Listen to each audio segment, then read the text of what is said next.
Control at Contact is a Simatic Manager special feature that allows an operator to control an input or memory bit from the code. We will begin by opening a block. Let's open FC14.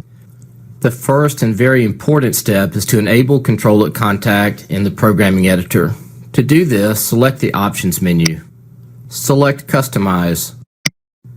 At the General tab, place a check in the box Control at Contact. If this feature is not enabled, Control at Contact will not work.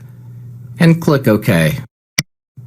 Let's enable Input 1.0 and Memory Bit 2.0. Enabling contacts is done at the Symbol table. To open the Symbol table, select Options and click Symbol table. Scroll down to find the inputs.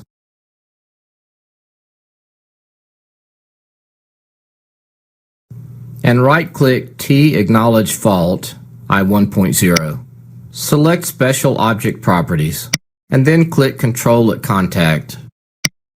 You'll see a flag appear to the left of the input. Now go down and right-click on the test contact M2.0. Select Special Object Properties again, and Control at Contact. A flag appears in the column next to Test Contact. Scroll down to the outputs. Right-click L Wait Invalid Q4.0 and enable Control at Contact. Here you see that outputs cannot be enabled for Control at Contact, only inputs and memory bits. Save the symbol table and close it. Turn the monitoring glasses on in the block. We're looking for a button where you see the highlights. If you enable Control at Contact in the Options Customize window for the first time while the block is open, you may have to close and reopen the block for the changes to take effect. So let's close the block and reopen it. Turn the monitoring glasses on, and now the buttons appear over Input 1.0 and Memory 2.0. You will see that the actual input is not true. Now press the button, and the contact goes true while the button is depressed. Release the button and the actual inputs value takes priority again. Memory bit 2.0 was placed here for demonstration purposes.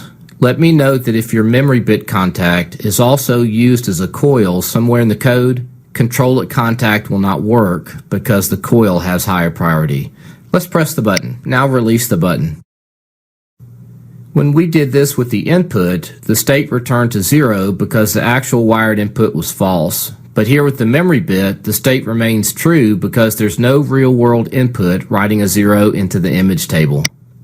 You can de-energize this contact with a right-click and modify to 0. And as you can see, you can also energize this bit with a right-click and modify to 1 if you like.